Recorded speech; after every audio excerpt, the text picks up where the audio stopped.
On s'assied ici tous les deux parce que nous nous connaissons depuis 2004, Andrew et moi-même, lorsqu'il était à Orolzi, avant de passer donc de l'autre côté de l'océan Atlantique.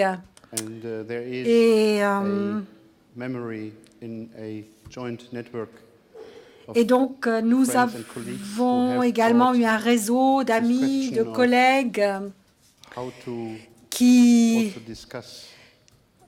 ont soulevé la question de savoir comment on pouvait discuter les questions donc de stratégie, doctrine. Et ça, c'est une discussion qui a lieu depuis lors aux Nations Unies. Et voilà, ça c'est l'essentiel.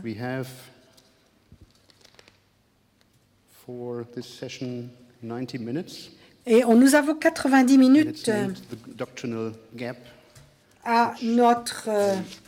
pour notre session ici, et on a intitulé cela « Les carences en doctrine ». Donc il faut parler de ces lacunes, de ces carences en matière de doctrine, et la question de savoir comment combler cette lacune, et puis quelles sont les perspectives. Et à ce moment-là, on pourra peut-être avoir des idées en discutant ici avec la salle. Et une fois qu'on aura des idées, après, la question est de savoir comment les mettre en œuvre, y compris donc la formation, toute la question de la chaîne de commandement, les responsabilités, etc. Mais tout cela est lié, tout cela ne peut pas se faire sans une doctrine. Alors voilà, c'est Andrew qui va donc s'adresser à vous.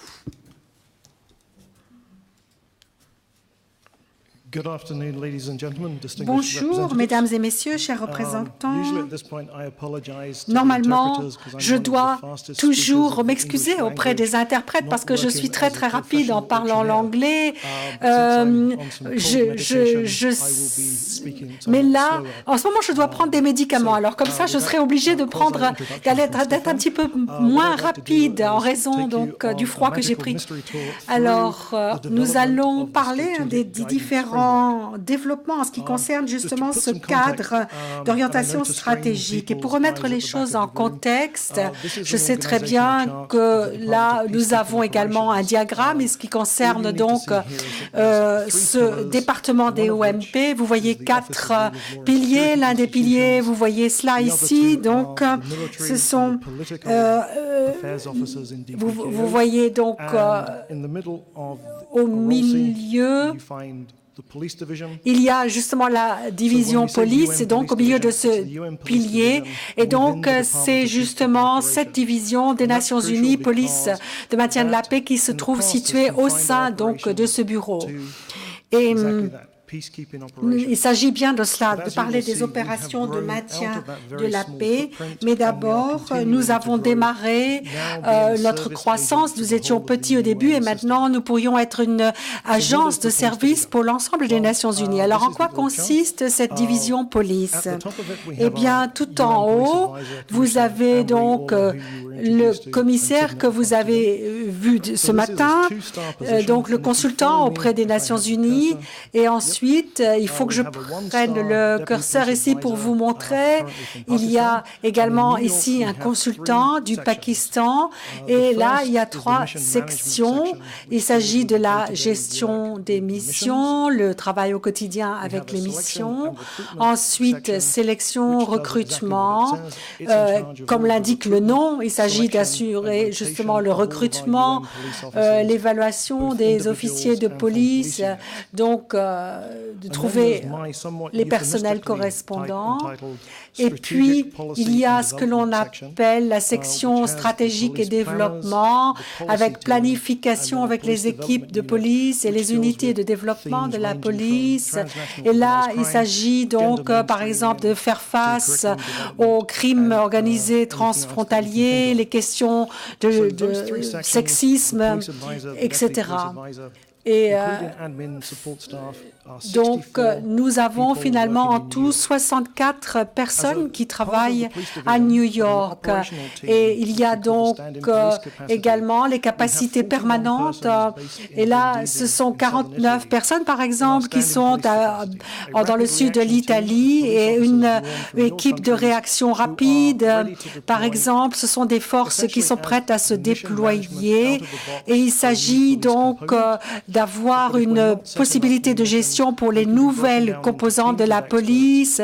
Ce seraient des gens qui peuvent travailler dans les équipes d'experts, par exemple dans les sphères difficiles. Donc 49, 64, donc ça fait 150 personnes en tout. Et voilà, ce sont les défis auxquels nous devons faire face. Alors, comme l'ont déjà indiqué les intervenants précédents, il y a une croissance de la demande en ce qui concerne les forces de police et en même temps, on voit apparaître une complexité croissante des différentes tâches. Et nous n'avons pas vraiment donc les capacités correspondantes. Par exemple, ceux qui s'occupent du maintien de la paix ne s'occupent pas de la défense. Il y a par exemple la nécessité de rétablir les forces de police dans un pays donné, etc. Et quand on parle de la réforme de la police, eh bien là, il faut être un peu interactif ici. Et je vais vous demander, par exemple, est-ce que vous avez déjà participé à des programmes de réforme de la police dans vos propres pays? Si c'est le cas, veuillez lever la main. Eh bien, combien il y en a qui ont déjà mené un programme, dirigé un programme dans votre propre pays? Oui. Et combien de vous ont mis en place un programme de réforme qui donc prétendait être vraiment couronné de succès? Alors, eh bien, vous voyez, voilà, c'est justement là le sujet. On sait très bien que c'est très difficile de mettre en place des programmes de réforme dans tous les pays où nous l'avons fait. Même quand on connaît, on parle la langue, on connaît toutes les coutumes, l'héritage, mais quand même, mais quand on demande donc aux gens de la police de le faire, eh bien, on se trouve dans des pays où le système a été détruit et à ce moment-là, on n'a pas forcément les ressources nécessaires. Et pour mettre en place une réforme, il faut mesurer tout cela en décennies. C'est un mandat qui va durer pendant des années.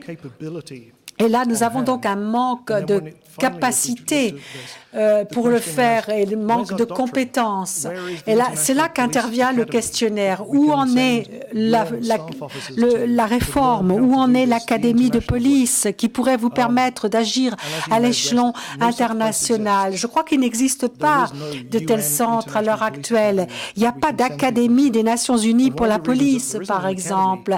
Et pourquoi il n'y a pas cette académie? Parce que nous n'avons pas vraiment donc ce corps dans cette doctrine qui nous permettrait, normalement la doctrine c'est plutôt à l'échelon militaire, mais il faut prendre le terme de doctrine dans le sens de quelque chose que l'on doit apprendre, instruire. Et donc, nous devrions, d'ici quelques années, être en mesure justement de le faire. Et c'est là, nous pourrions peut-être mettre en place d'abord des collèges virtuels qui déboucheraient sur une telle académie. Mais comme l'a dit Stéphane, donc, j'ai seulement donc 50 minutes, donc il faut que je poursuive. Maintenant, vous voyez ici donc la croissance, c'est-à-dire depuis la fin de la guerre froide, l'évolution jusqu'en 1990, par exemple, et ensuite donc un nombre qui a diminué, c'est-à-dire en violet foncé, vous voyez donc les officiers et au contraire en mauve, ce sont donc les unités qui sont de la taille d'une compagnie donc, et qui sont répartis dans différents pays. Et donc, vous voyez, parfois c'est moitié-moitié entre les individus et les unités. Et là, il faut faire une petite pause, mesdames et messieurs, car on on pense toujours donc que les choses évoluent de manière positive et on dit par exemple 14 500, bon on est 14 500 maintenant donc tout va bien. Mais il faut réfléchir et dire voilà, si on a besoin de davantage de policiers en Outre-mer, ça veut dire qu'on a besoin, on a une situation de plus en plus sérieuse et des situations de moins en moins sûres. Et donc, je pense que là, nous devrions donc pouvoir faire face à cela. Nous devrions donc au contraire, essayer de montrer que le monde est un monde de paix et qu'on arrive à résoudre les problèmes. Et pour l'instant, ce n'est pas encore le cas, c'est sûr. Alors, pour vous, pour vos services et pour vous individuellement, eh bien, on sait que vous devrez encore, dans les décennies à venir, donc envoyer des officiers de police à travers le monde. Et donc, l'approche ad hoc que nous avons eue lors des derniers siècles, ça ne suffira pas. Il faut devenir plus professionnel, mieux organisé pour arriver vraiment à se déployer de la manière adéquate dans les différents pays. Bon, alors quand on a dépêché ensuite sur place ces différentes forces de police, eh bien, vous avez donc les missions donc au sein du DOMP.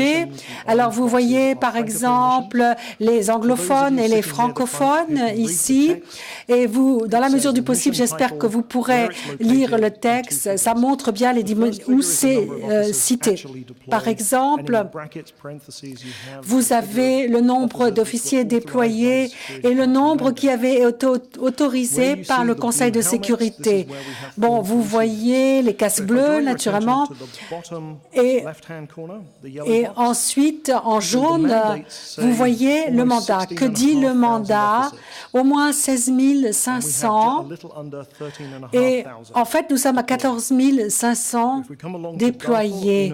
Et si on prend le Darfour, j'espère en partageant avec l'Union africaine, eh bien, il faudrait avoir 6 000 ou 6 500 officiers. Donc, avec ce mandat, donc, d'un seul coup, on se retrouve donc à une augmentation considérable du nombre d'officiers de police.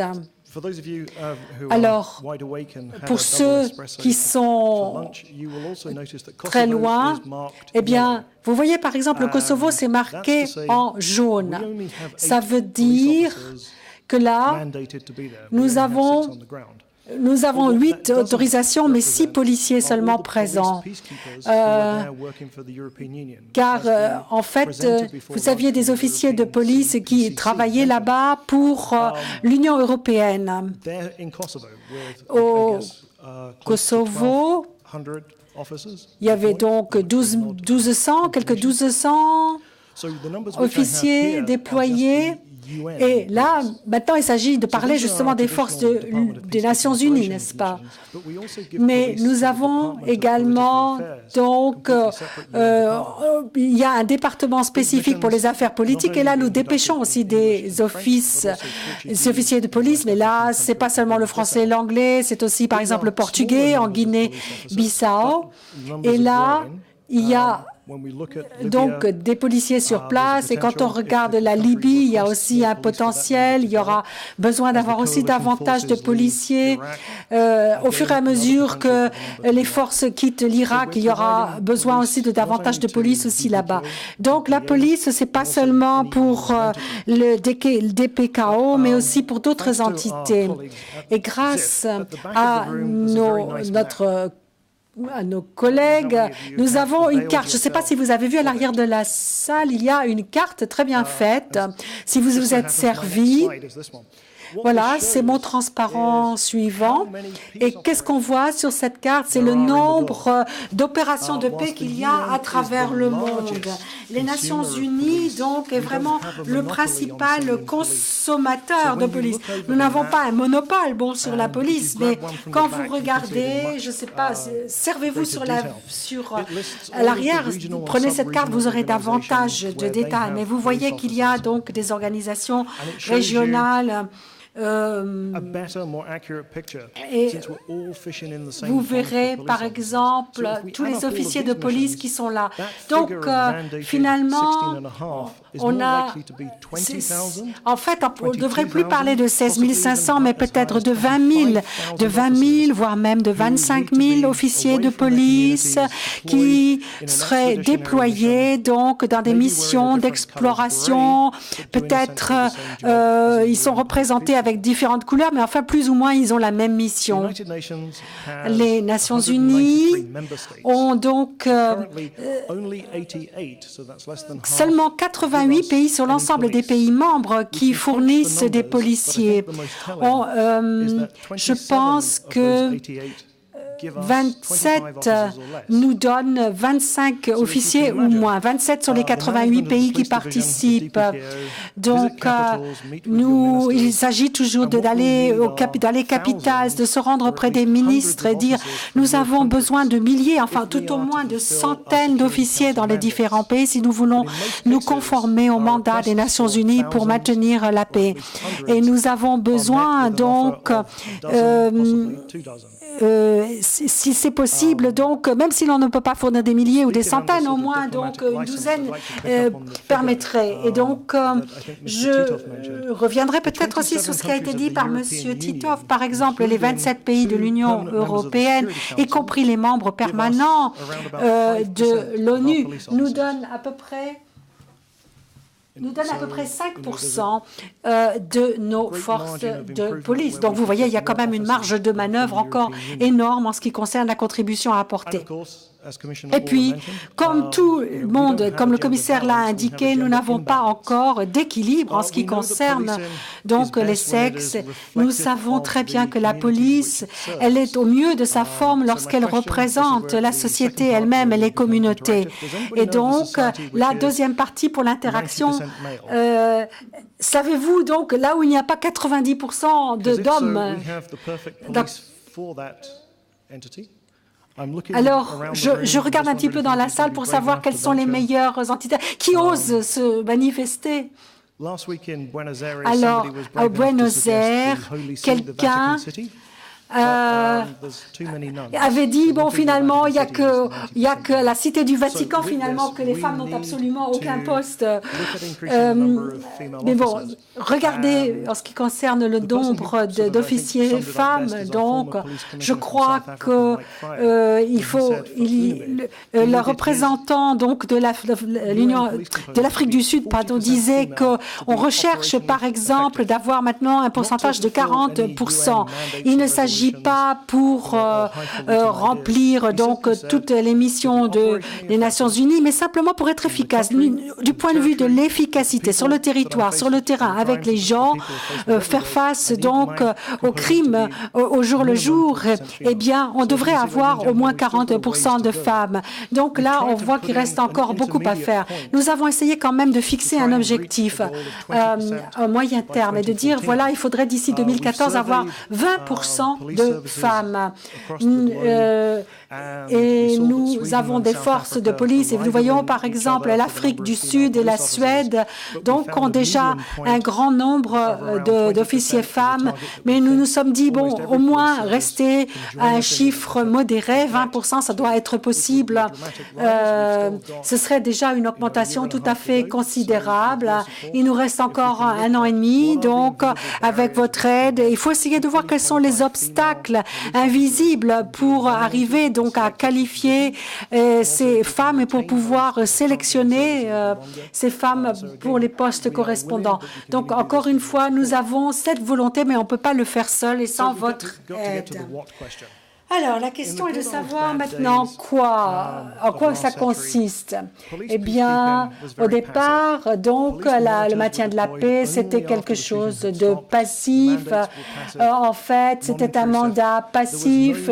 Il ne fallait pas s'ingérer. Il n'y avait pas de nécessité de former les gens, car c'était simplement d'être déployé. Et puis, c'était seulement pour voir si la police sur place fonctionnait bien ou comme ci, comme ça, ou mal. C'était tout. C'était donc le simple scénario.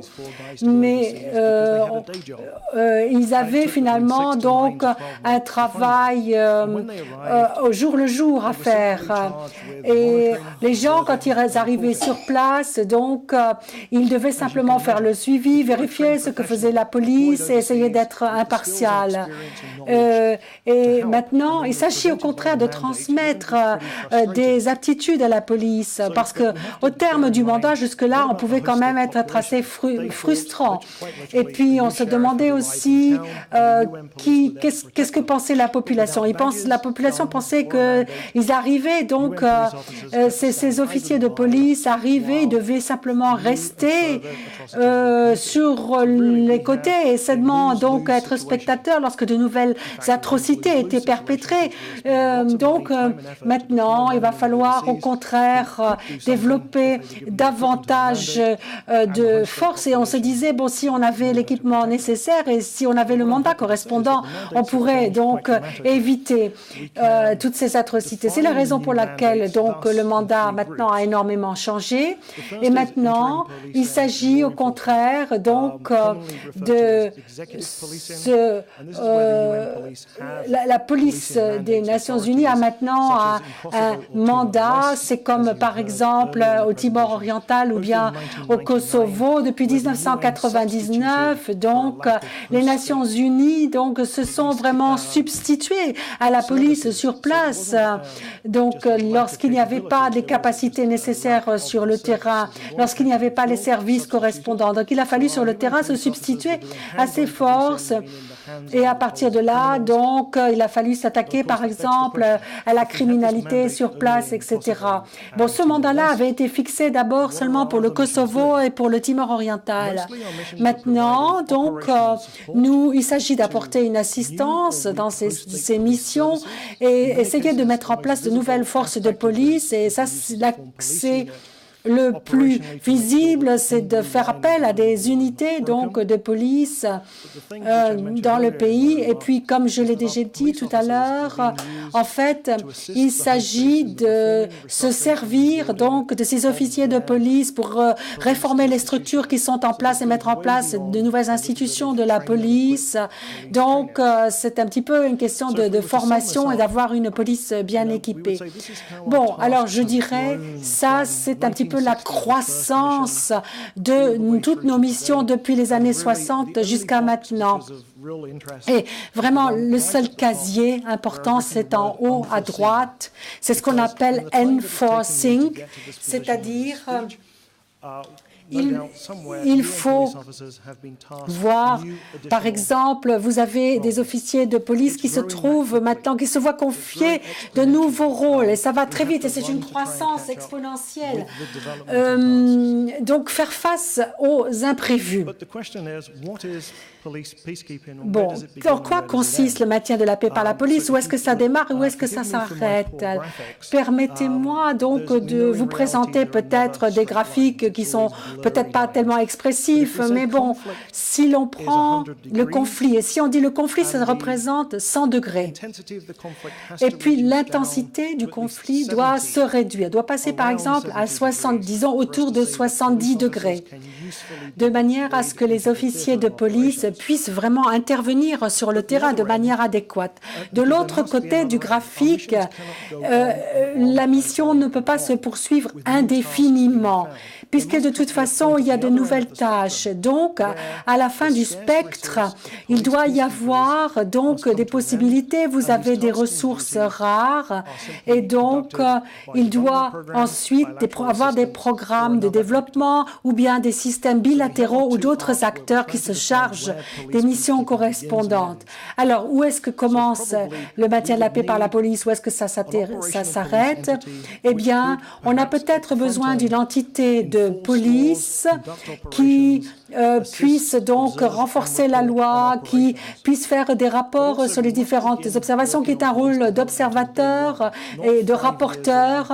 Et ensuite, donc, évidemment, au fur et à mesure, donc ces tâches vont en diminuant, et au fur et à mesure dans le pays hôte, vous avez la reconstruction, la restructuration, les réformes qui se mettent en place, et c'est un rôle de consultant et de suivi. Mais il faut bien voir dès le premier jour, il faut regarder quelles sont les capacités sur place et la maîtrise des capacités sur place. L'appropriation est très importante. On n'est plus en phase de colonisation. Et donc, il faut voir comment opérer cette reconstruction. Pourquoi avons-nous besoin de ces modèles? Voici une carte qui montre toutes nos missions et ça vous montre aussi combien de pays contribuent à ces missions de police. Donc vous voyez qu'il y a 47 pays qui envoient des policiers. Ensuite, au Libéria, c'est 36, le Congo, 27, le Darfour, 35.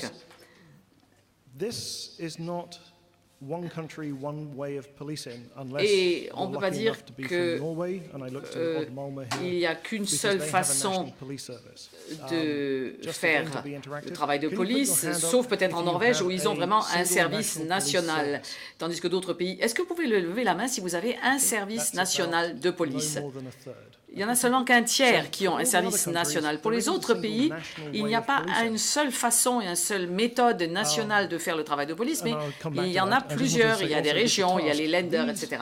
Donc, ça, ce sont donc tous les critères que l'on doit remplir pour prétendre donc le nombre d'expériences, l'âge, si on veut être candidat. Il faut parler soit anglais, soit français, il faut avoir son permis de conduire et si c'est une mission armée, il faut être capable de manier une arme. L'ancien sous-secrétaire général a bien formulé ce défi lorsqu'il a dit nos forces actuellement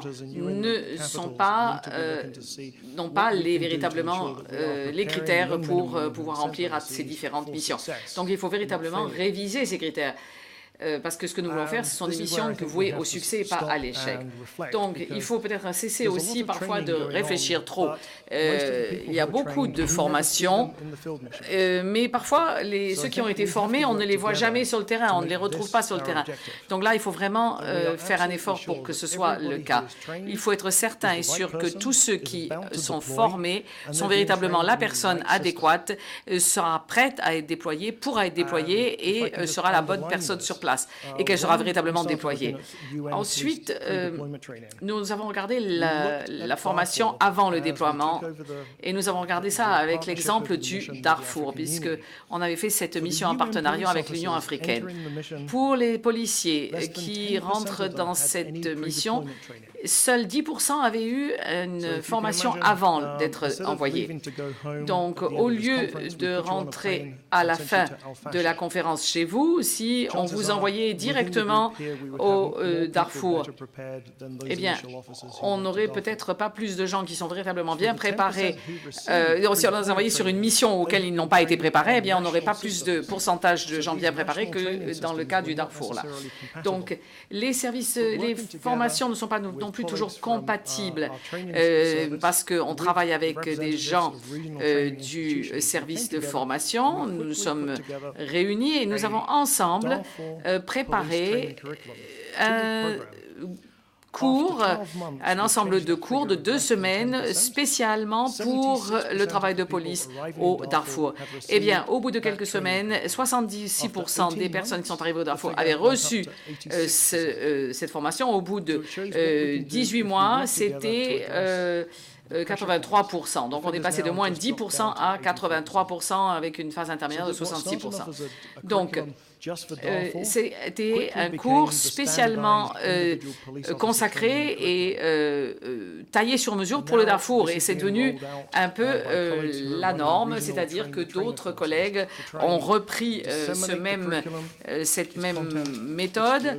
Donc, on fait un cours pour une certaine mission, on réunit tous les éléments et ensuite on le distribue largement. Et donc, on garantit ainsi que chaque policier qui sera envoyé dans une mission dans un pays X aura véritablement la bonne formation. Il y a de nouvelles formations SGBV pour la prévention et les enquêtes, les investigations.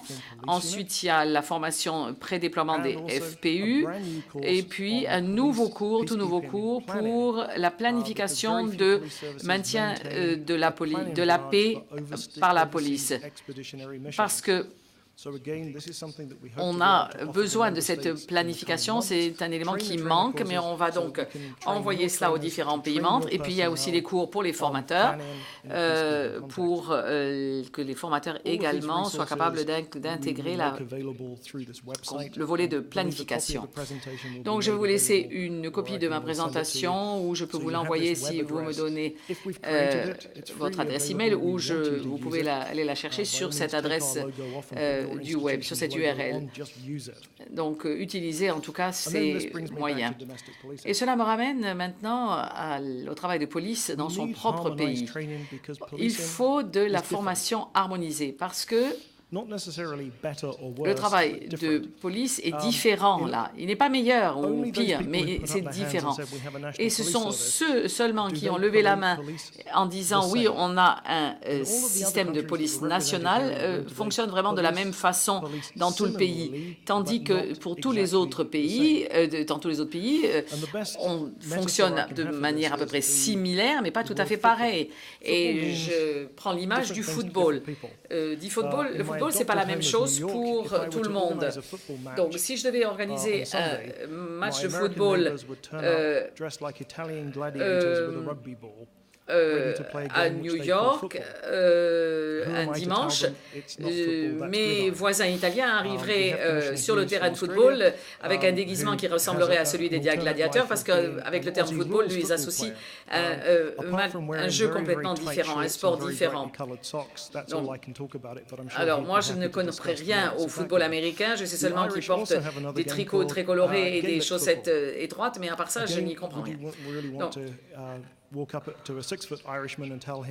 alors, est-ce que vous voulez prétendre devant un Irlandais qui fait 1,85 m que le jeu qu'il joue n'est pas du vrai football? Non, vous n'avez pas osé lui dire. Donc, on n'entend pas vraiment la même chose.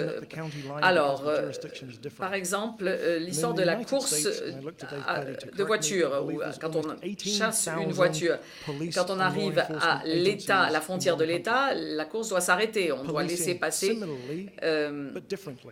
Donc, vous avez un certain nombre d'États qui ne font pas le même travail de police. Ça se ressemble, mais ce n'est pas tout à fait pareil. Et cependant, on pense que tous ces morceaux du puzzle vont fonctionner une fois qu'ils se retrouveront sur le terrain. Et lorsque ces jeunes hommes et ces jeunes femmes vont dans les missions, ils vont peut-être toujours choisir la mauvaise solution que la bonne. Ils ont plus de probabilité de se tromper que de faire la bonne chose. Donc, il faut vraiment, au niveau stratégique, que nous ayons une vision commune de ce que doit être le travail de police, de sorte que la formation soit harmonisée et qu'ils soient tous beaucoup mieux préparés pour aller sur le terrain. Ce qui nous amène finalement à mon sujet véritable, c'est-à-dire la doctrine de police internationale. Ça me gêne qu'on ait utilisé le mot doctrine à tort et à travers dans ces forums. On utilisait le mot doctrine avant et puis on l'a retiré, on a dit ligne directrice et on ne dit plus doctrine. Mais si on pouvait passer une résolution ici de reprendre le mot doctrine, je serais tout à fait d'accord. Il faudrait vraiment le mettre au procès-verbal. Donc pour l'instant, on ne peut pas dire doctrine, il faut dire ligne directrice.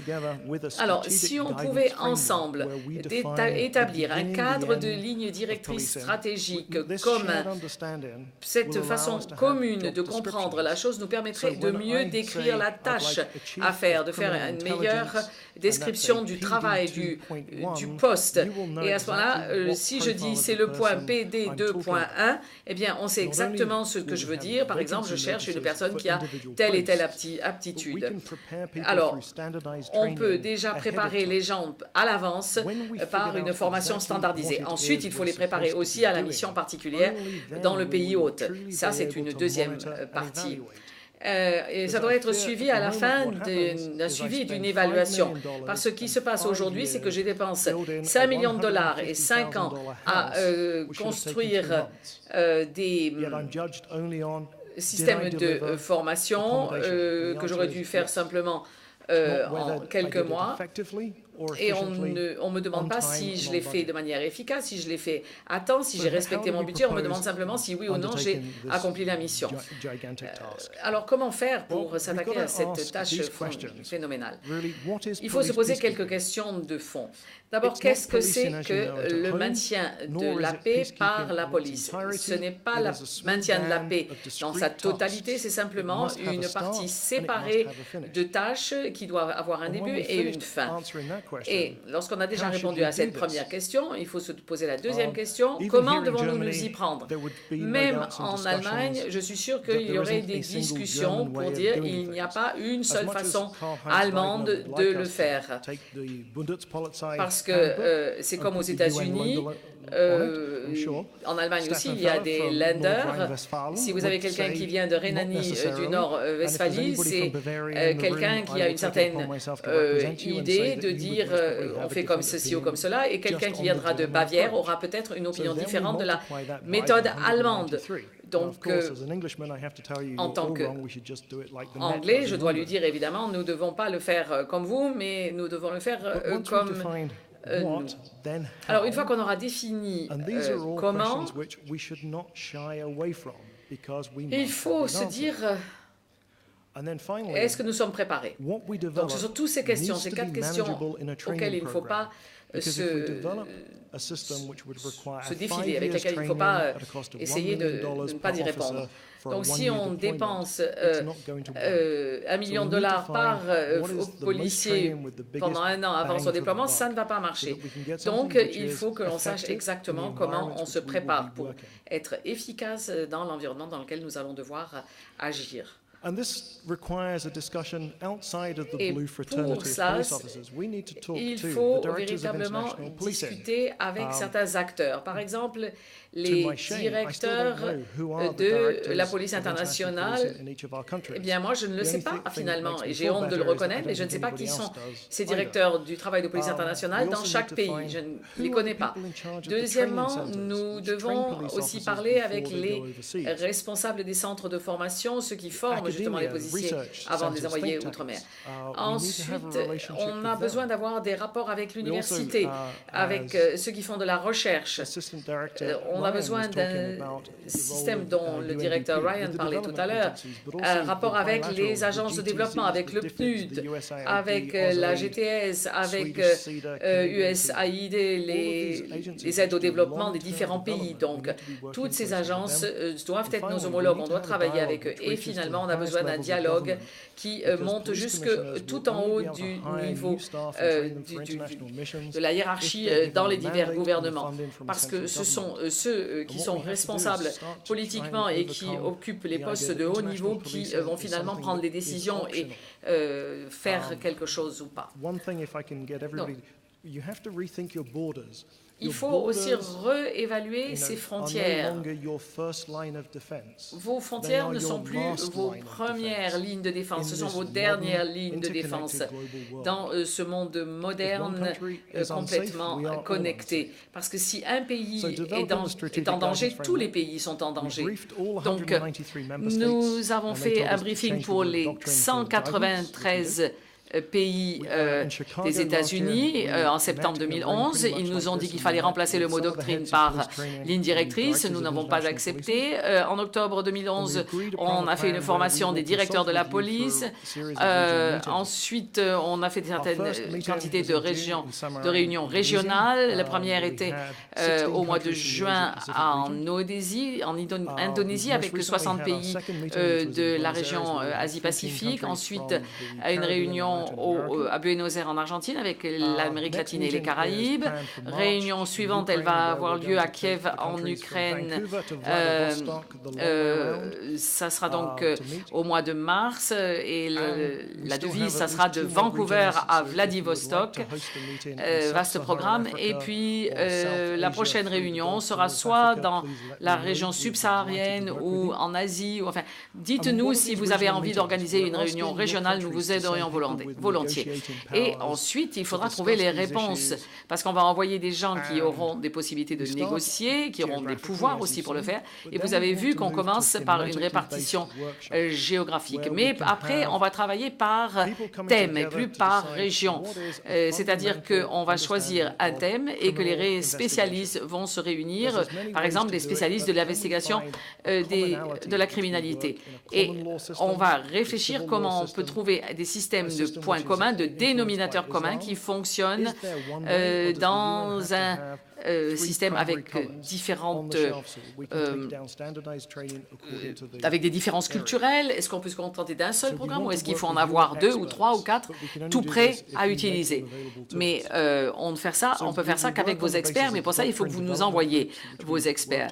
Après, donc, il y a le groupe de développement de la doctrine. Là, on vous demandera à vous et à vos experts de nous envoyer des textes. Nous allons gérer ces textes et nous avons, à partir de là, créé d'autres groupes, des groupes de développement des cours, des contenus de cours, et j'espère qu'on arrivera ainsi à des normes. Et alors, les différents collègues de l'Union européenne, de l'OSCE, etc., si tous ensemble, tous ces experts des accords d'adhésion peuvent travailler ensemble pour développer une norme internationale qui sera appliquée partout, quel que soit l'endroit ou le lieu où il soit déployé, quelle que soit la couleur de sa peau ou sa conviction ou ses opinions religieuses, ça serait formidable. Donc, alors, voici le calendrier. Donc, en 2013, on aura véritablement défini les tâches de la police des Nations Unies. En 2014, on saura comment le travail est fait. Ensuite, avec le développement des compétences de cœur, de métier, on aura établi ensuite des normes internationales.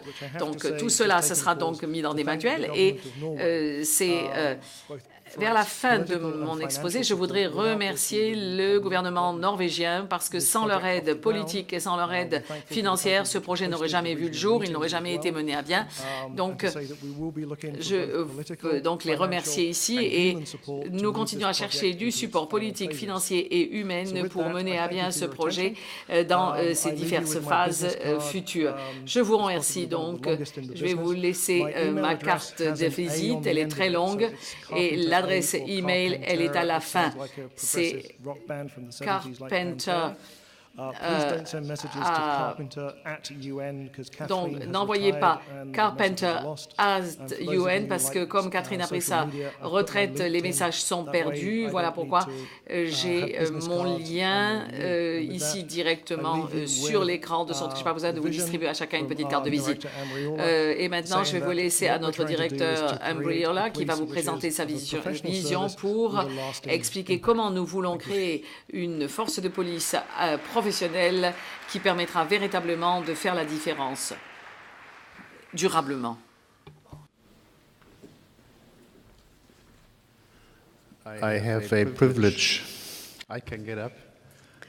Bon, maintenant, j'ai le privilège de pouvoir me lever, de pouvoir me promener un petit peu.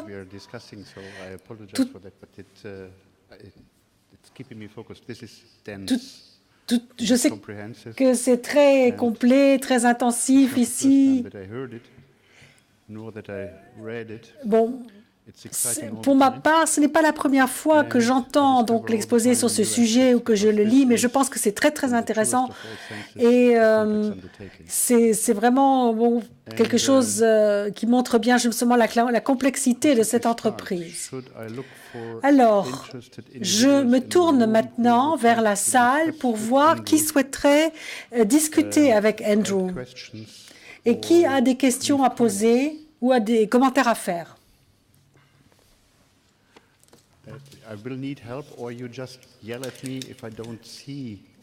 Alors, si je ne vois pas, lorsque quelqu'un fait signe, je demande que l'on veuille bien me faire signe et m'aider. Voilà, le collègue, vous pouvez prendre la parole. Merci de m'accorder ce temps de parole. Je voulais soulever un sujet. Je suis Joni Asadoma d'Indonésie. J'ai déjà participé à 2 reprises à des missions avec les consultants de police, une fois au Darfour et une fois donc comme commandant FPO. Donc, je sais à peu près la façon dont fonctionne ce type d'opération de police, comment travaillent donc les officiers, les individus auprès des forces de police des Nations Unies et au FPO. Alors, à mon avis, il y a 2 choses que l'on doit, où on doit faire à chaque fois la distinction entre les individus et les unités. Alors,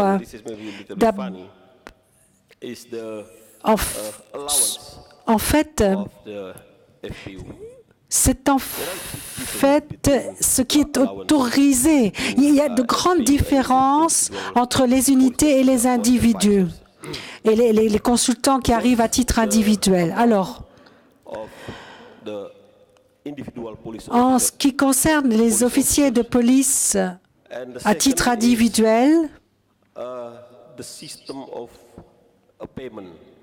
et en ce qui concerne le système de rémunération, alors les officiers individuels se voient attribuer des rémunérations, des subventions qui sont bien plus importantes que dans les unités. Par exemple, au Darfour, les individuels avaient 146 $ par journée. Ça fait 4 300 par mois. Tandis que les FPU, les unités, avaient seulement quelques 1100 $ par mois, c'est tout. Eh bien,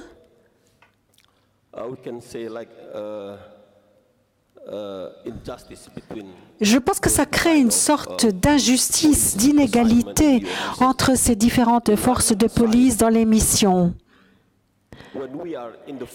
Parce que quand on est sur le terrain, d'un côté, les unités, la police armée et les officiers de police sont armés, et s'il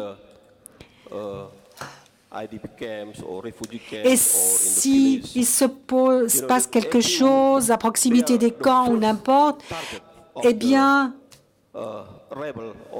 ils peuvent, naturellement, ces unités se trouvent ciblées particulièrement par les rebelles.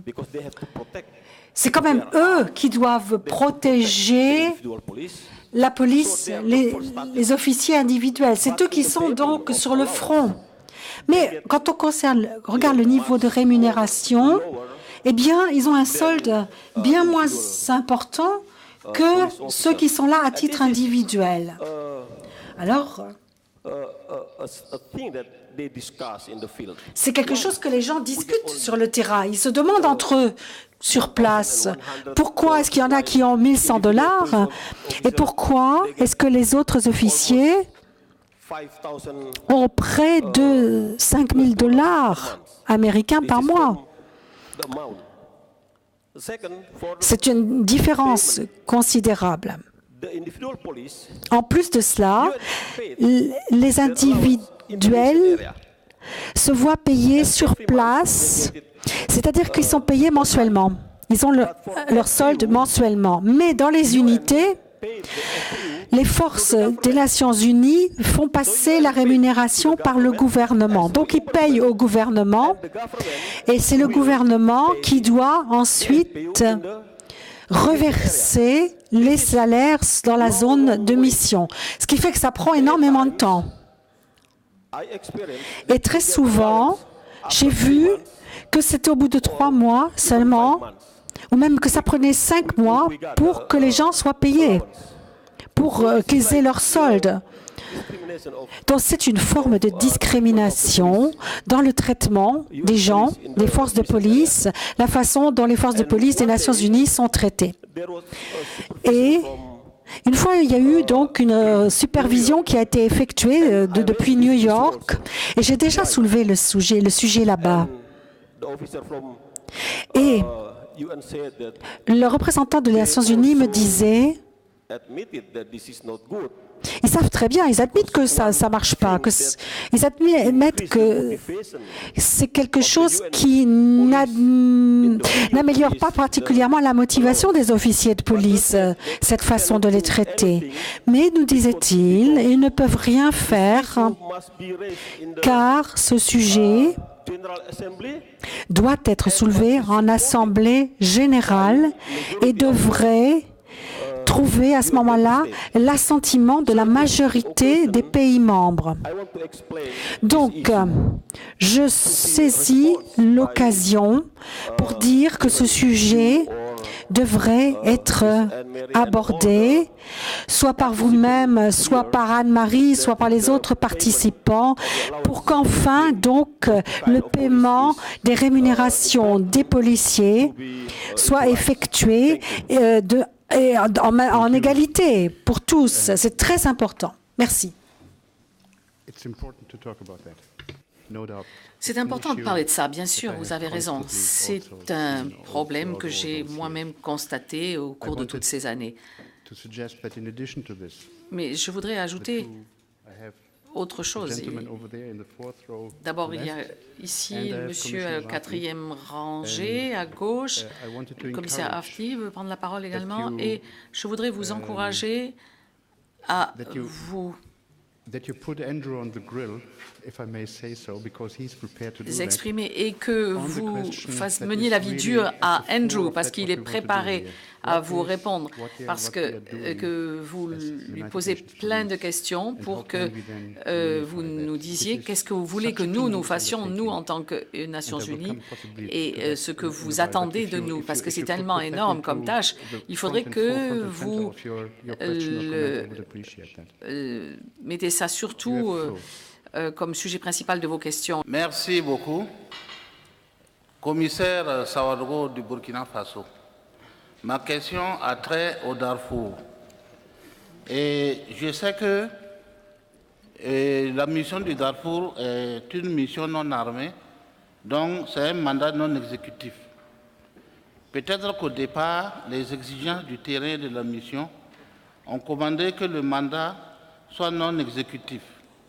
Mais est-ce que vous ne pensez pas qu'aujourd'hui, avec la situation qui prévaut, surtout que la mission de maintien de la paix est en train d'adopter de nouvelles stratégies, est-ce que vous ne pensez pas qu'on doit forcément changer le mandat non exécutif là, au mandat exécutif?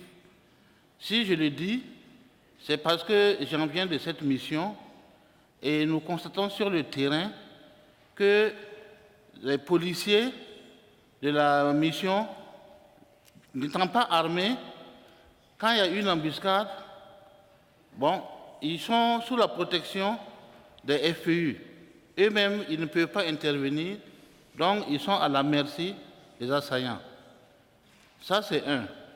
La nuit, quand vous êtes à domicile, enfin sous les tentes, et que le camp est attaqué, alors ça devient un problème parce que vous êtes là, vous n'êtes pas armé du tout, et la protection de force se cherche, ils n'ont pas le temps d'assurer votre sécurité, et vous êtes donc en danger permanent.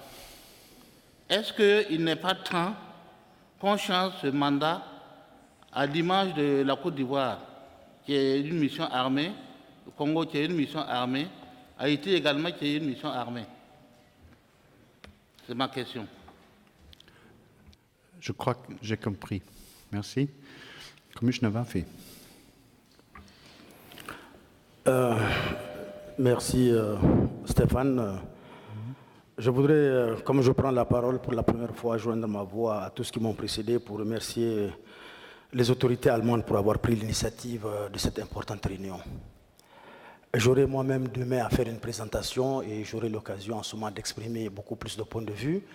Mais je voudrais revenir au débat qui nous préoccupe, à savoir le titre de la session « Fixing the Doctrinal Deficit », Doctrinal Gap. J'ai écouté attentivement l'exposé de Andrew, qui est comme d'habitude excellent, avec beaucoup de vision, avec beaucoup de développement intéressant. Mais à des moments, j'étais franchement un peu troublé, un peu perdu, parce que j'ai eu l'impression, quelque part sur le plan doctrinal, comme si on devait aller vers une harmonisation de la police mondialement. Je pense que telle n'est pas en tout cas ma compréhension, ma vision. Je rappelle que je suis dans une mission de maintien de la paix, notamment au Congo, depuis 3 ans, et il a parlé par exemple de la réforme. Mais je voudrais rappeler que de mon expérience du terrain, aucune mission de maintien de la paix n'est identique à une autre. Je veux dire, chaque mission, indépendamment du mandat que donne le Conseil de sécurité, indépendamment des problèmes auxquels on est confronté, doit trouver sa propre voie. Bien sûr, il y a des standards internationaux communs dans tous les pays. Bien sûr, nous devons, nous, en tant que Nations Unies, dans une mission de maintien de la paix, lorsque nous allons, par exemple, dans un processus de réforme, alors, il a posé la question, quels sont ces standards? Je vais vous dire, par exemple, la République démocratique du Congo, la police nationale congolaise, c'est 110 000 officiers de police. Processus de réforme, qu'est-ce que nous avons fait? Nous avons réfléchi à la question, et bien nous avons mis en place un comité de suivi de réforme de la police, incluant l'ensemble des observateurs internationaux, la police européenne EUPOL, les différentes ambassades, y compris celle de l'Allemagne, très bien représentée, mais aussi les agences de coopération internationale, GIZ, DFID, JICA et tous les autres. Naturellement, la police des Nations Unies, la société civile congolaise, ainsi que les représentants des confessions religieuses, pour pouvoir avoir une adhésion totale, aussi bien le ownership local que naturellement le soutien de la communauté internationale, puisqu'elle est appelée à financer et à soutenir le processus. Donc je veux dire, sans rentrer dans trop de détails, que au-delà de la vision doctrinale, au-delà de la nécessité pour les Nations Unies, pour la police des Nations Unies, de se doter d'un cadre stratégique avec des directives claires lorsque une police est déployée, quels sont les principes auxquels cette police doit obéir en vue de soutenir la police locale. Donc je voudrais encore une fois, si Andrew peut un peu nous situer sur la vision qu'il a lui en ce qui concerne la doctrine, parce que je veux dire, aujourd'hui au Congo, la police congolaise, à côté d'autres polices du monde, je veux dire, la police française restera toujours la police française. Elle n'est pas plus mauvaise, plus belle que la police allemande ou britannique ou suédoise ou canadienne. Mais je veux dire, au-delà de tout, les missions régaliennes de la police, les missions fondamentales, la protection des populations et des biens, le respect des droits de l'homme, la bonne gouvernance, une force de police professionnelle, accountable. Enfin, je veux dire, il y a des standards qu'on devrait pouvoir retrouver dans toutes les polices démocratiques et républicaines à travers le monde entier.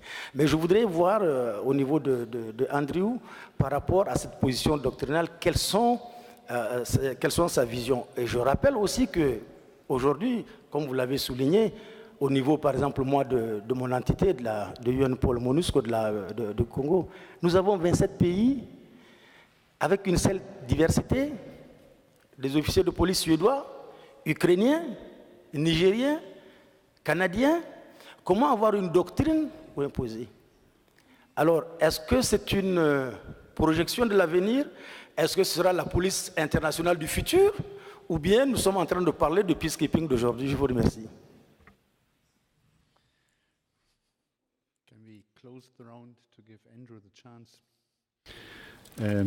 Est-ce que nous pouvons terminer la série de questions pour permettre quand même à Andrew de répondre, s'il veut répondre maintenant tout de suite aux 2 questions qui lui ont été posées?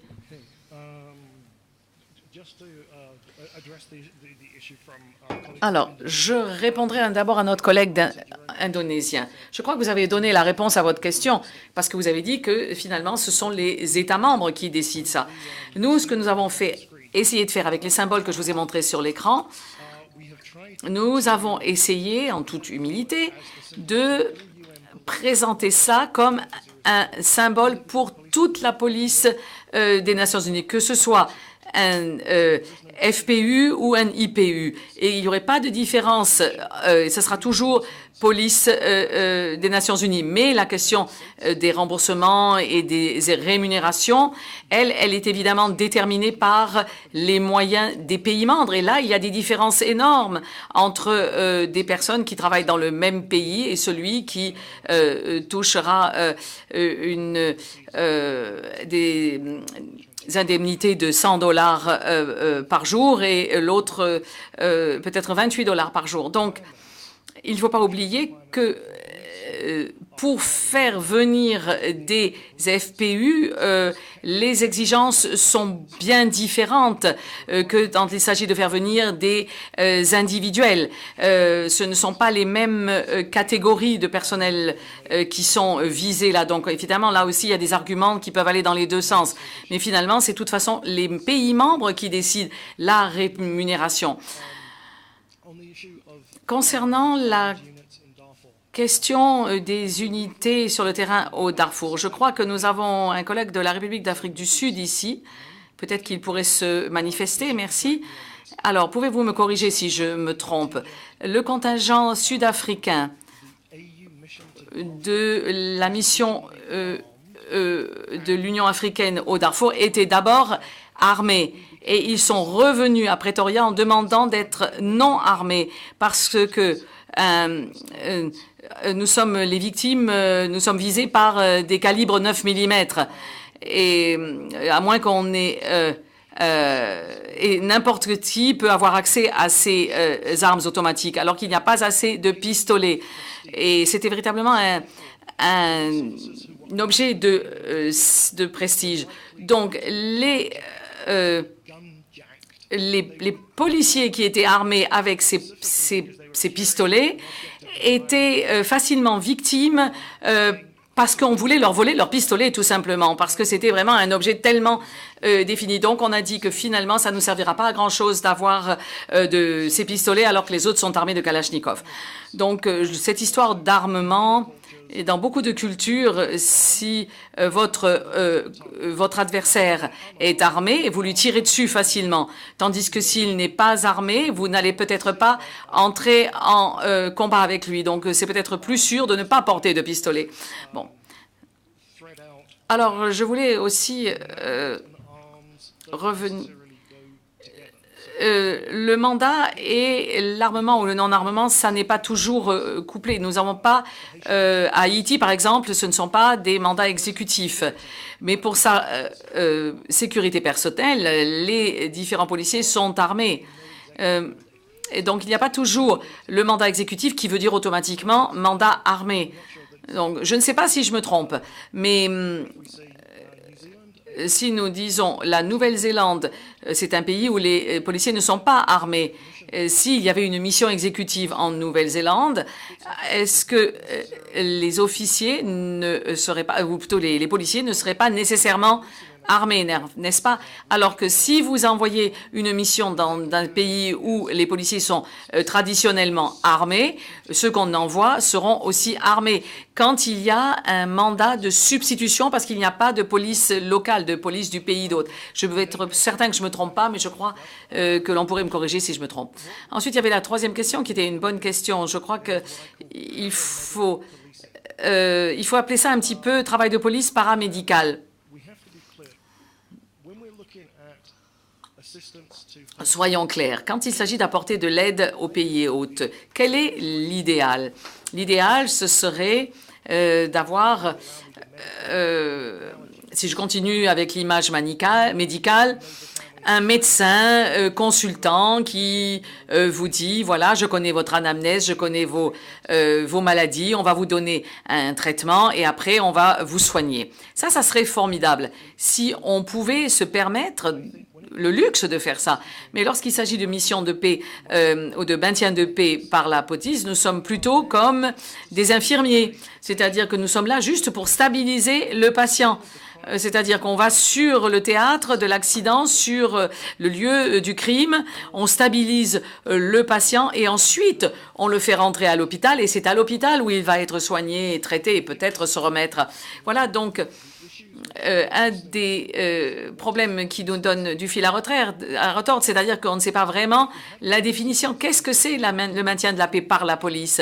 Si on avait les ressources, on pourrait faire toute la panoplie des tâches. Mais vu l'austérité, vu la récession dans laquelle nous nous trouvons, vu les ressources qui diminuent, il faut diminuer aussi peut-être nos ambitions et on va finalement se rapprocher de plus en plus du conflit parce que personne d'autre va faire ce travail. Il y a d'autres sources parce que pour les autres activités, il y a d'autres sources. Il y a les agences, il y a les programmes bilatéraux, il y a les agences de développement, d'aide au développement, etc. Mais pour ce travail directement auprès du conflit, il n'y a personne d'autre. Donc, si on avait dans notre ambulance d'infirmiers, on aurait des conserves de sang avec tous les groupes sanguins. Et vous n'auriez pas du tout de groupe sanguin. Et nous sommes obligés de nous contenter d'un seul groupe sanguin et il va falloir que ça suffise pour stabiliser le patient et pour l'amener du lieu de l'accident à l'hôpital. Donc, nous avons seulement 104 personnes au quartier général qui font donc le support et qui doivent s'occuper de 12 000 à 15 000 personnes qui sont en rotation constante. Donc, je ne pourrais pas faire grand-chose en matière de mesures taillées sur mesure qui seraient vraiment idéales pour chaque pays. C'est ça dont on aurait besoin, on le sait, mais on sera bien obligé de se contenter du prêt-à-porter. Donc, il y aura 3 tailles. C'est comme au service militaire. Petit, small, medium et large. X, XS et XX. Alors, nous pouvons effectivement avoir recours à des policiers que nous pouvons former à l'avance, qui seront donc déjà bien préparés pour agir n'importe où dans le globe. Ça nous donnera déjà 2 choses. Déjà, on aurait une qualité minimum cohérente du service que nous fournissons. Donc, un État hôte saurait exactement à quoi s'attendre, quel type de service la police des Nations Unies va lui présenter. Et puis, en plus, on pourrait créer, en somme, des bâtiments modulaires à toit plat et on pourrait ensuite les améliorer ou les adapter. On aurait simplement des bonnes fondations, un toit plat, 4 murs. Ça serait déjà fonctionnel, efficace et ça permettrait évidemment de faire le premier pas et ensuite d'améliorer dans l'avenir. Donc, celui qui va fournir les bungalows à toit plat, ça va permettre à l'État hôte de dire quel toit il veut mettre dessus. Et ils pourront peut-être décider s'ils veulent véritablement mettre des colonnades et des éléments décoratifs partout pour en faire un palais ou au contraire, est-ce qu'ils vont simplement, ou est-ce qu'ils vont mettre toutes les couleurs de l'arc-en-ciel ou est-ce qu'ils vont choisir 3 couleurs de base? Donc, nous vous donnons les 3 couleurs de base et après, vous pouvez vous choisir sur une palette plus large. Donc, pour l'instant, nous devons penser que nous fournissons un service de base, un service d'infirmier. Donc, on stabilise d'abord et on ne donne pas trop non plus de personnalisation du service parce que parfois, il faut tout remettre à plat et recommencer si ce n'est pas la bonne direction. Il faut bien penser qu'on est donc dans différents contextes et si on peut tirer des leçons des militaires qui sont nos homologues, ils ne réapprennent pas tout à partir de zéro dès qu'ils font une nouvelle opération militaire. Bien sûr, leurs fonctions ne sont pas les mêmes que les nôtres, mais en même temps, ce sont quand même des gens, des hommes et des femmes qu'on envoie dans un environnement difficile et qui doivent se débrouiller tout seuls. Donc, on fait un peu comme eux quand même. Donc, on doit apprendre aussi qu'ils ont des structures de base qui sont déjà apprises à l'avance et qui sont très utiles. Eh bien, nous devrions faire pareil. Il y a certaines choses, évidemment, que dans une mission expéditionnaire seront nécessaires. qui seront nécessaires pour une expédition, mais que la police du pays n'aura jamais à faire. Par exemple, vous avez votre propre hôpital. La police du pays n'en aura jamais besoin. La plupart des policiers dorment dans leur lit chez eux la nuit. Et là, on sera obligé d'avoir aussi des campements, des tentes, etc.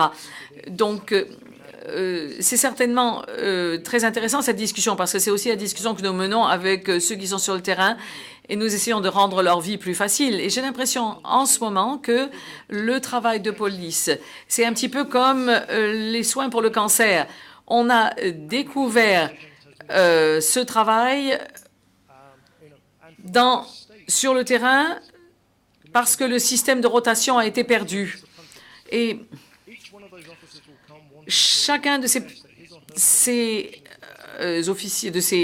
policiers va dire que leur système de police est le meilleur au monde, comme il y a 27 pays. Donc, imaginez le pauvre policier du pays hôte.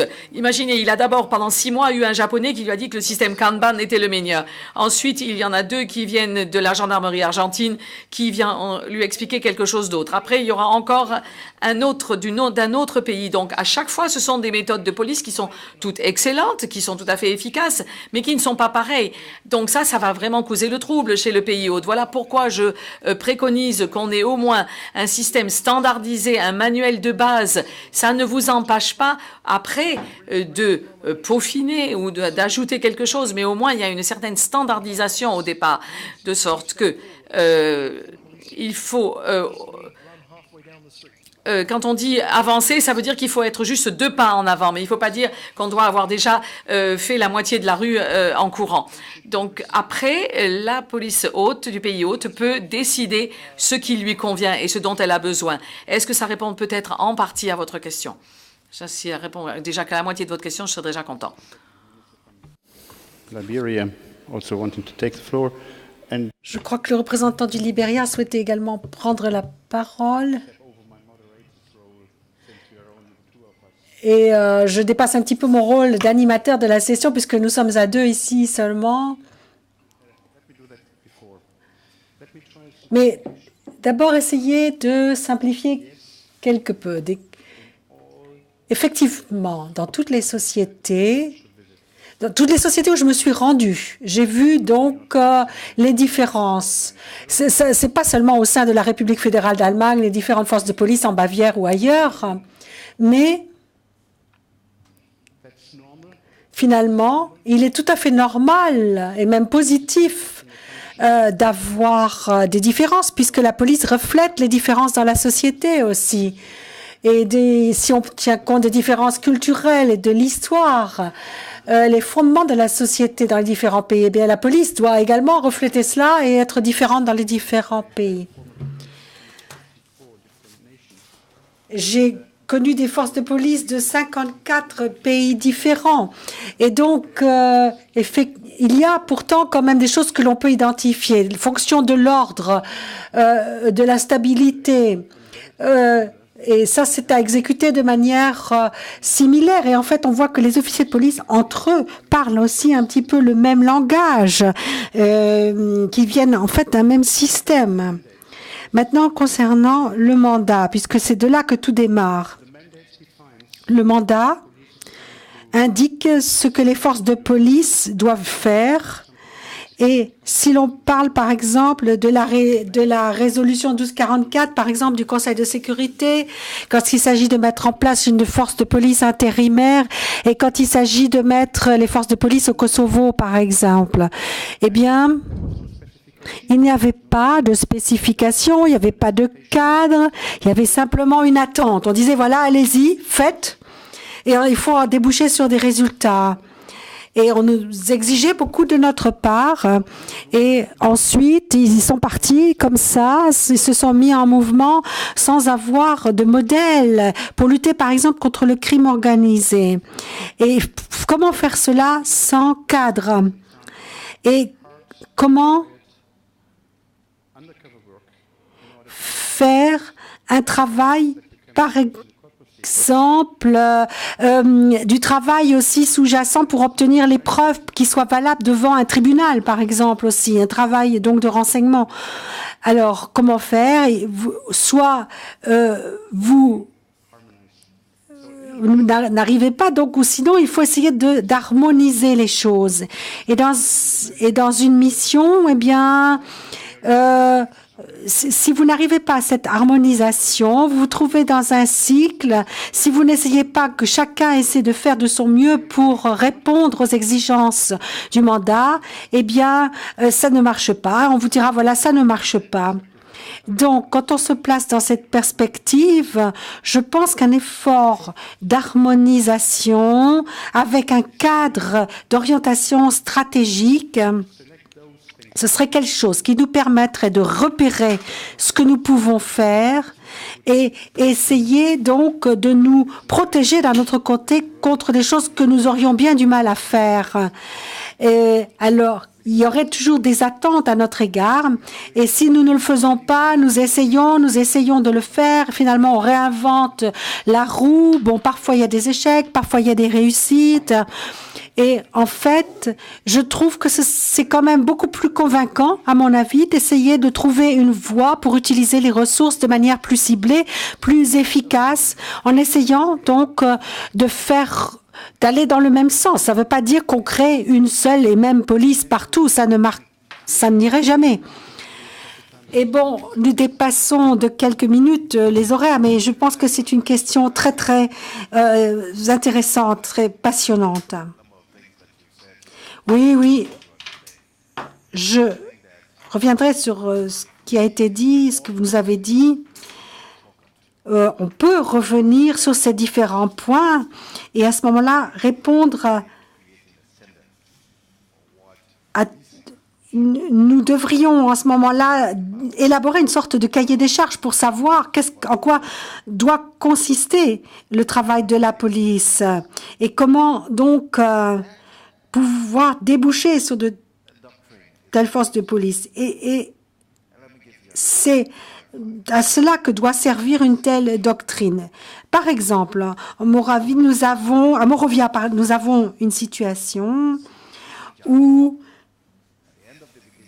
il y a eu donc une période vacante et ensuite quelqu'un a décidé donc de s'adresser par exemple donc à des étudiants et mais finalement donc les étudiants un jour étant mécontents sont descendus dans la rue. Face à cela donc vous avez eu des forces de police qui effectivement jouaient le rôle d'infirmiers seulement. Ils n'étaient pas en mesure. Comment est-ce que l'on fait pour contrôler des masses par exemple en mouvement? Alors, ça, c'était très loin de ce que doivent faire des officiers de police qui doivent maintenir la paix, qui doivent censés être un instrument de coercition aussi, par exemple, dans un État. Alors, comment faire si l'on comment prendre en considération donc les bonnes pratiques pour parvenir?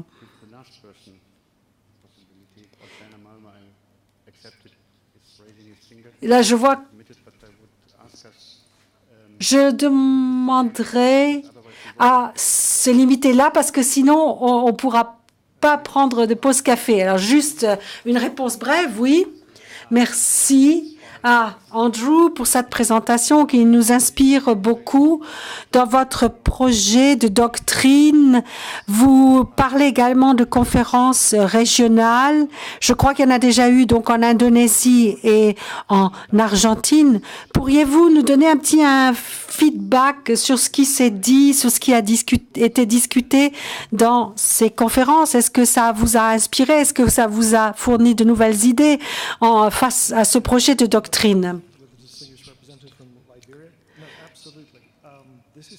Eh bien, c'est quelque chose que l'on comprend très bien, donc même en dehors, pour répondre donc à ce qui a été dit tout à l'heure, on comprend très bien tout cela même en dehors donc du bâtiment des Nations Unies, c'est-à-dire on sait très bien cette question de financement. Il y a eu beaucoup de gens qui m'ont déjà rapporté des anecdotes en disant donc que les gens, par exemple, étaient donc allés dans se servaient par exemple donc de BlackBerry et avaient donc du matériel informatique très sophistiqué, mais vous savez que leurs homologues en face d'eux, par exemple, n'avaient même pas de papier et de crayon pour pouvoir prendre des notes. Donc, comment faire face donc à cette différence? Et donc, il y a eu, par exemple, lors de ces conférences également, donc des remarques très intéressantes. Et lorsque les officiers des Nations Unies ensuite donc sont rentrés chez eux, ils avaient leur voiture, etc. Et les autres étaient obligés de rentrer à pied parce qu'ils n'avaient pas moyen de moyens de transport, etc. Donc, c'est les histoires, les anecdotes qu'on nous rapporte, et bon, je pense que vous connaissez bien cela. C'est là donc où nous devons discuter donc avec des représentants des ministères de l'Intérieur, de la Justice, etc. Et pour les officiers de police, comme on l'a dit, il faut avoir un équipement de base au moins. Si l'officier de police se sent vulnérable, il ne fera pas bien son travail. Il aura tendance plutôt à réagir de manière agressive, car ça, c'est dans la nature humaine. Et donc, nous l'avons vu, par exemple, quand nous avons regardé ce qui se passait dans les forces de police, par exemple, il y avait des gens qui avaient été envoyés dans ces pays sans avoir été vraiment donc préparés. Et je pense que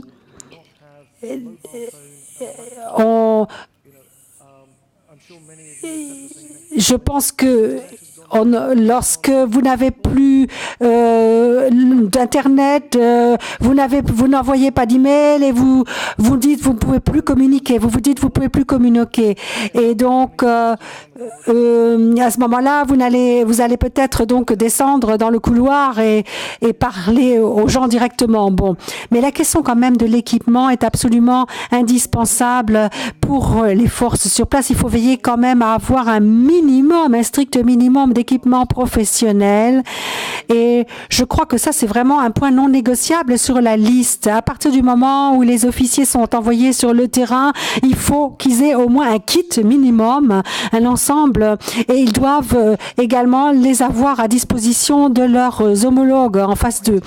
Et il s'agit pas il faut avoir au moins des t-shirts où c'est marqué policier dessus et qu'ils puissent donner ces t-shirts à leurs homologues en face pour qu'on puisse les repérer. Donc, ça, à partir du moment où nous avons dit, bon, qu'est-ce que cet infirmier, n'est-ce pas, cet urgentiste va devoir faire sur le terrain? Quelles sont ses tâches? Eh bien, à ce moment-là, nous devons au minimum avoir un kit à leur disposition, et ça revient justement sur la première question qui a été posée dans les premières rencontres régionales. Justement, on a veillé à avoir des porte-paroles de la région, des régions qui ont justement accueilli ou sont en train d'accueillir des missions de maintien de la paix.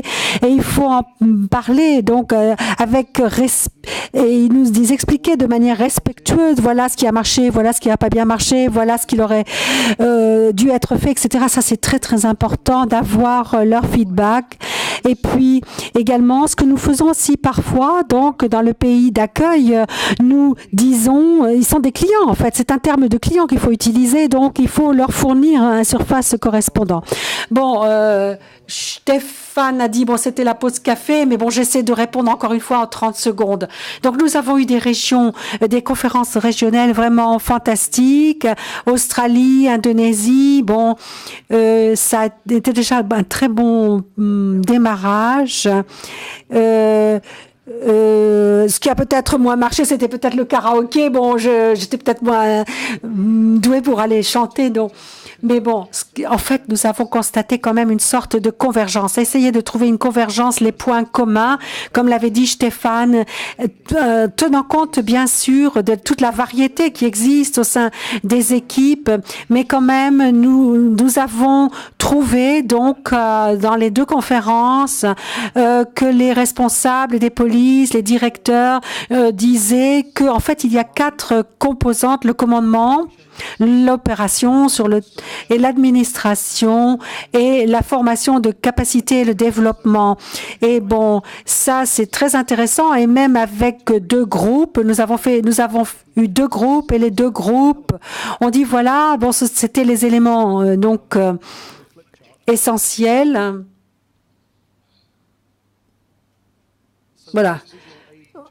Voilà. Et avec une sorte en 8, vous voyez, je n'ai pas donc de transparent, mais voilà, on a les 4 éléments placés de cette manière-là, et ça vous donne une structure rudimentaire. Et ensuite, la question est de savoir quels sont les différents éléments opérationnels au sein des différentes catégories. Est-ce qu'on a, par exemple, donc les enquêteurs qui se distinguent des patrouilles sur place, les uniformes, etc.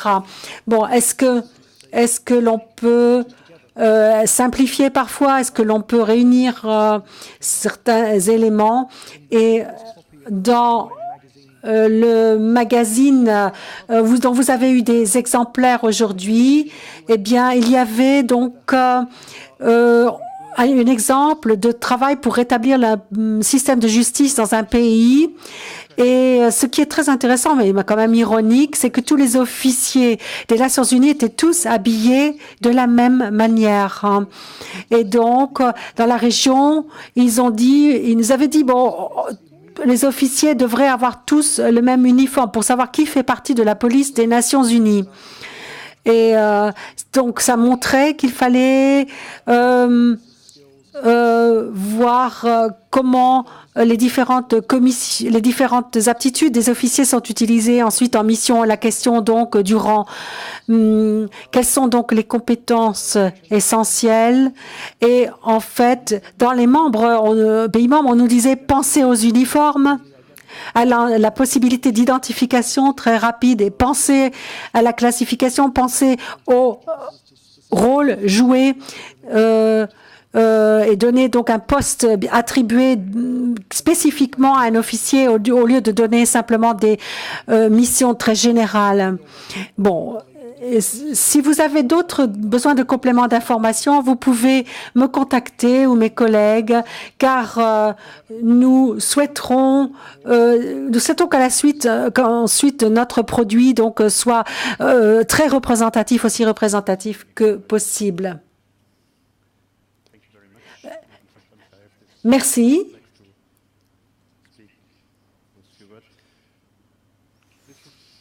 Je vous donne... Je pense c'est acceptable d'avoir pris ce quart d'heure sur ce sujet très intéressant. Il nous reste 15-20 minutes pour la pause café, et je propose que nous prenions avant la session prochaine encore une question, et je pense qu'il faut peut-être poser une question où l'on pourra apporter une réponse dans la session qui suivra. En fait, ce qui vient d'être abordé, donc, c'est une entreprise extrêmement complexe où l'on doit utiliser cette notion d'ownership, donc d'appropriation entre les pays membres avec le secrétariat des Nations Unies, et où on essaie d'organiser des conférences sur des thèmes spécifiques sur plusieurs années, et où il faut prendre en considération le fait que même en venant de la même région, parfois on n'a pas le même interlocuteur et on est obligé de recommencer au départ à zéro. Alors, il faut voir comment nous pouvons éviter simplement de refaire les choses sans cesse, comment envisager la mémoire de l'organisation, comment réaliser cela. Et je crois que c'est une discussion qui est encore ouverte. Ici, il n'y a pas de réponse toute faite. Mais je pense que c'est très important qu'il faut poursuivre le débat là-dessus. Voilà, je vous souhaite une bonne pause café.